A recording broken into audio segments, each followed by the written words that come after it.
Good afternoon everyone. I am Sagarika Mandal, Senior Nursing Officer from AIMS Bhubaneswar. In this session, we are going to see about the bundle care and positioning of which patient under ventilator. We have a two session. Session 1 bundle care and session 2 positioning.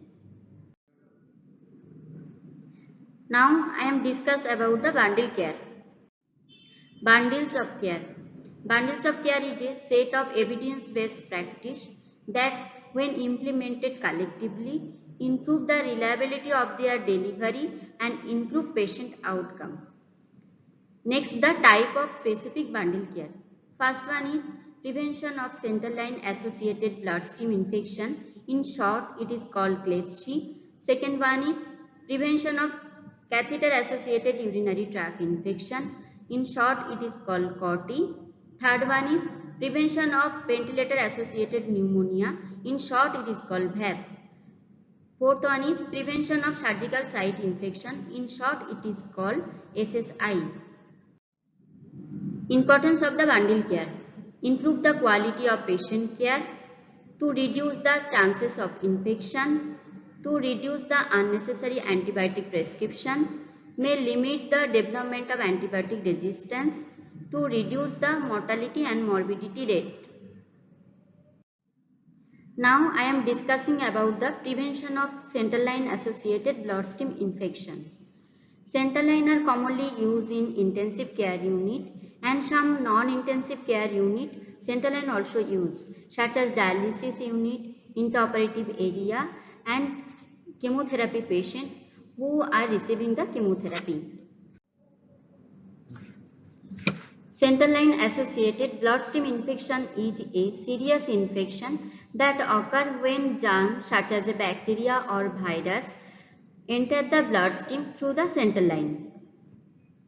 The CLEPSI prevention bundle having some component. Those are, first one is maximum sterile barrier precaution.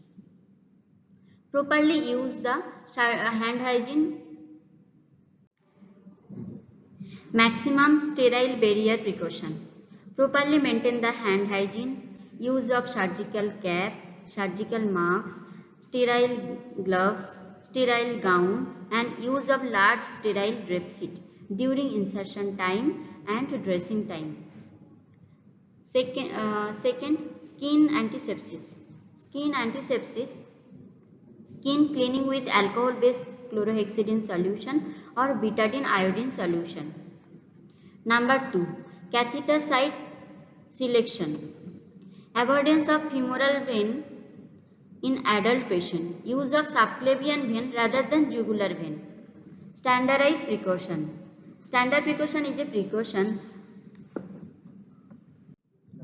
Standard precaution. Standard precaution are precaution which has been followed strictly. In healthcare person, all are strictly follow the standard precaution, such as use the personal protective equipment, use the aseptic technique during handling the central line and properly maintain the hand hygiene. Availability of insertion guideline. Every institution having some special guidelines. Every healthcare person should follow the institutional guideline. Number 3, use of ultrasound guidance for insertion of central line. Assign the trained and dedicated staff. Staff should be follow the aseptic technique during manipulation or during handling the central line.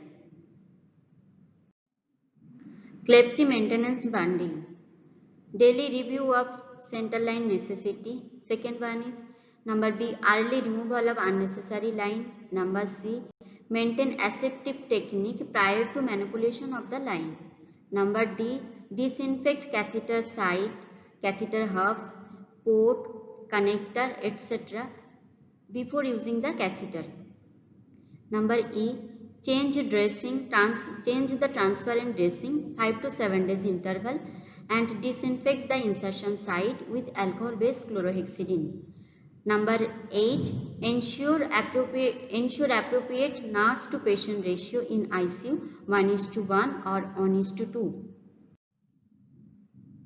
This is a surveillance form of clepsy which we are using in our daily ICU practice. Now I am discussing about the prevention of catheter associated urinary tract infection. COT is defined as a urinary tract infection in a patient with urinary tract catheterization or who has catheterized in past 48 hours. The COT prevention bundle having some following guidelines. Those are: number A, avoiding the use of urinary catheter by considering alternative methods. The alternative methods include condom catheter, intermittent catheterization, Malicot catheter, feeding tube, metal catheter, use of diapers. Number B, using an aseptic technique for insertion and proper maintenance after insertion. Following evidence-based guidelines and implementing catheter insertion policy at the institution. Number C, daily assessment of the presence and need for indwelling catheter. Regular maintain the perineal hygiene. This is a catheter associated urinary tract infection surveillance form which we are follow every day in ICU practice. Third one is prevention of ventilator associated pneumonia. In short, it is called VAP. VAP defined as a new pneumonia occurring more than 48 hours after endotracheal intubation. It is a most common hospital acquired infection. It occurred up to 20% of patients receiving mechanical ventilation. The mortality associated with VAP range from 20% to 50%. The VAP prevention bundle having some specific guidelines. Those guidelines are: number A, elevate the head of the bed to between 30 to 45 degree. Number B, sedation interruption. Every day early morning sedation should be stopped and assess the readiness to extubation of the ventilator patient. Number C, daily oral care with chlorhexidine mouthwash or bactericidal mouthwash. Number D, use of prophylaxis for peptic ulcer disease such as pantoprazole, ranitidine, ramiprazole.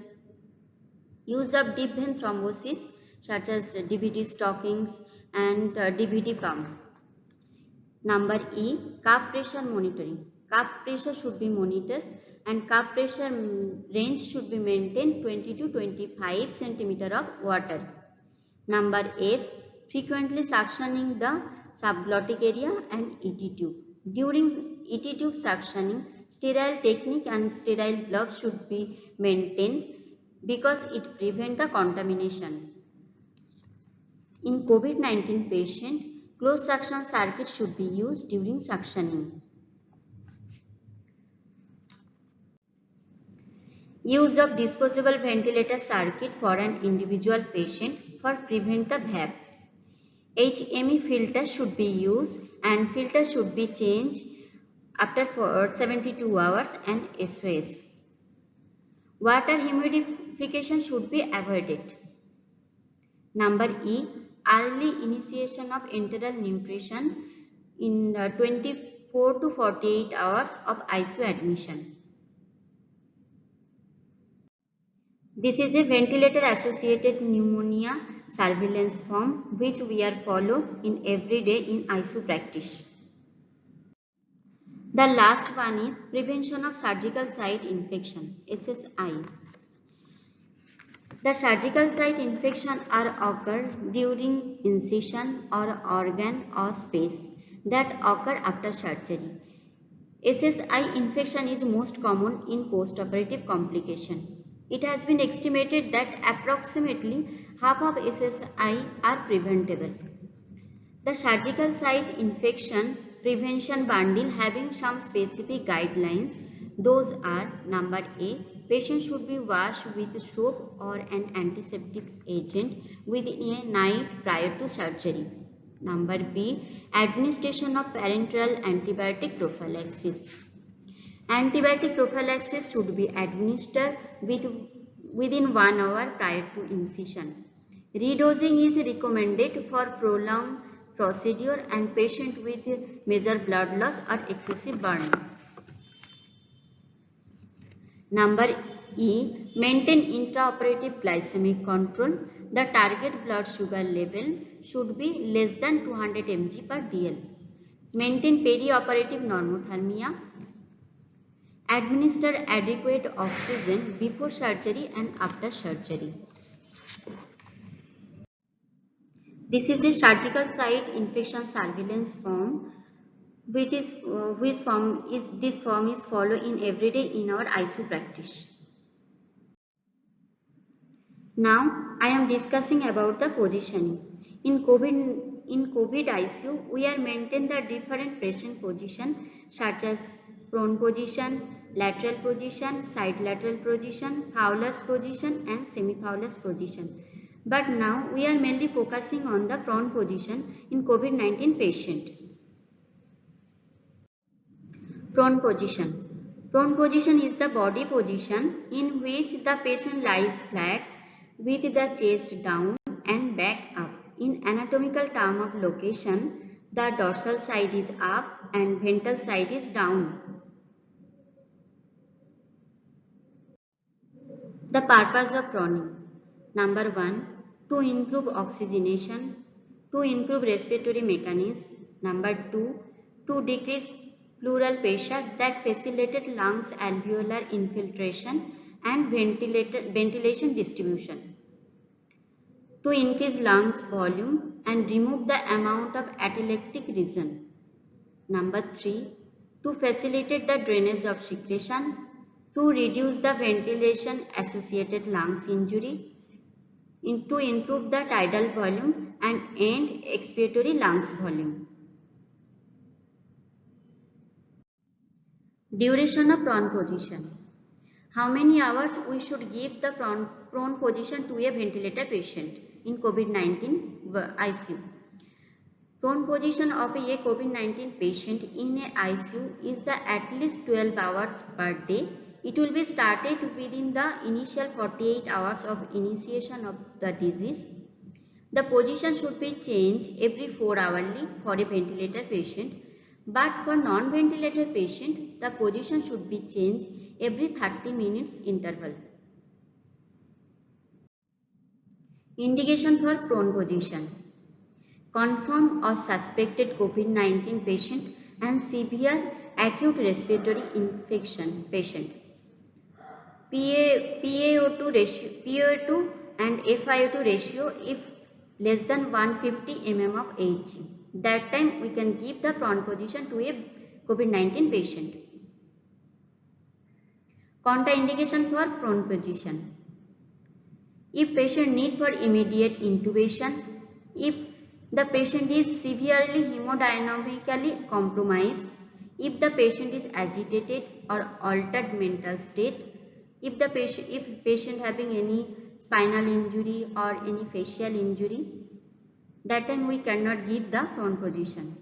If the patient having previous history of seizure disorder or second and third trimester of pregnancy or recent abdominal surgery, that time we cannot give the prone position. And if patient having anterior side pressure sore. Now I am discussing about the complication for proning. During change the position during the prone positioning, we are facing the so many problems. Those are airway obstruction, dislodgement of ET tube, pressure related skin injury, facial eye airway edema, hypotension means low BP, arrhythmia means irregular heart rate, bending and pulling of the catheter and tubes, gastroesophageal reflex. During prone position, pressure on the abdomen, that time if we can give the enteral feeding, it have the high chances for the aspiration.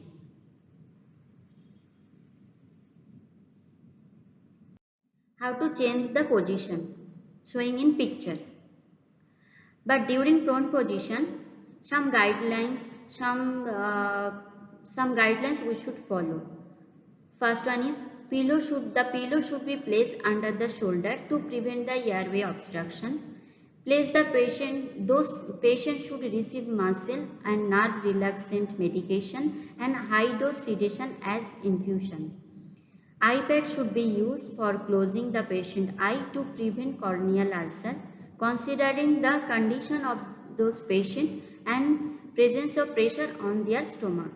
So, they must be closely monitored regarding the aspiration of gastric content.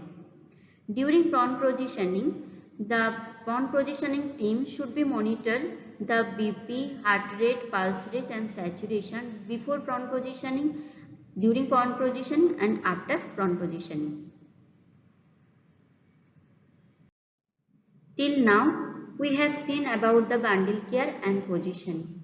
So in bundle care, we have seen the 4 bundles: central line associated bloodstream infection, catheter associated urinary tract infection, ventilator associated pneumonia and surgical site infection. And also we have seen the positioning, prone positioning. Hope everybody got aware and know how to follow this precaution in ICU setup. If anyone having any query, please follow the comment box. Thank you everyone.